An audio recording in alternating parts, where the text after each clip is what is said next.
एकंदरीत आम्ही जर बघितलं तर त्या ठिकाणी 7व्या महिन्यात 2024च्या त्या ठिकाणी शासनाला जिल्हा प्रशासनाला आणि पोलीस प्रशासनाला कलेक्टर साहेबांच्या माध्यमातून जे गृह मंत्रालय आहे त्यांना निवेदनाच्या माध्यमातून ही मागणी केलेली होती की त्या ठिकाणी तुळजापूर सोलापूर धाराशिव आणि संभाजीनगर हायवेवर त्या ठिकाणी ऐन नॅशनल हायवेच्या लगत त्या ठिकाणी बेकायदेशीर पद्धतीनं जुगार अड्डा चालू आहे दुसऱ्या मजल्यावर त्या ठिकाणी RCC बिल्डिंग मध्ये आणि त्या अनुषंगानं तिथं राजरोज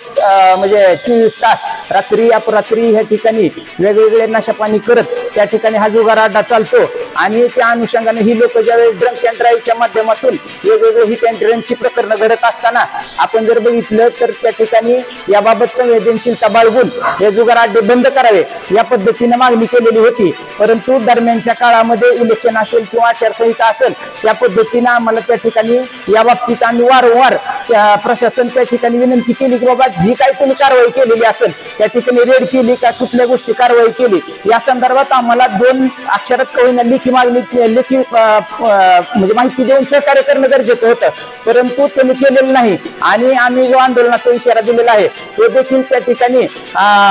त्या जी कोण असे 2 नंबरवाले आहेत त्यांचं असं म्हणणं आहे की त्या ठिकाणी आम्ही पोलीस प्रशासनाला त्या ठिकाणी हप्ते देतोय आणि 15 दिवस त्या ठिकाणी पोलीस प्रशासन फक्त आम्हाला बंद ठेवायला लावल, जास्तीत जास्त ह्याच्या पुढे कुणीही आलं तरी हे धंदे आमचे बंद करू शकत नाही। अशी जर मुजरपणा ह्या 2 नंबरवाल्यांचा असेल तर मला वाटतंय की जे गृहमंत्री आहेत तत्कालीन गृहमंत्री आणि आताचे मुख्यमंत्री प्लस गृहमंत्री यांना आमच्या जिल्ह्याचा धाराशिव जिल्ह्याचा त्या ठिकाणी 2 नंबर धंद्याच्या माध्यमातून त्या ठिकाणी बेर करायचा आहे का आणि ह्या अवैध धंद्याच्या आखाच्या आखा कोण आहेत ह्याचा देखील त्या ठिकाणी तपास करावा आणि आमच्या जिल्ह्यात त्या ठिकाणी ही वेगळ्या प्रकारची नवीन पद्धत त्या ठिकाणी गृहमंत्र्यांनी चालू करू नये असं आम्हाला त्या ठिकाणी ह्या माध्यमातून सांगायचे। आणि जर त्या ठिकाणी जुगार खेळणे हा देखील अवैध आहे आणि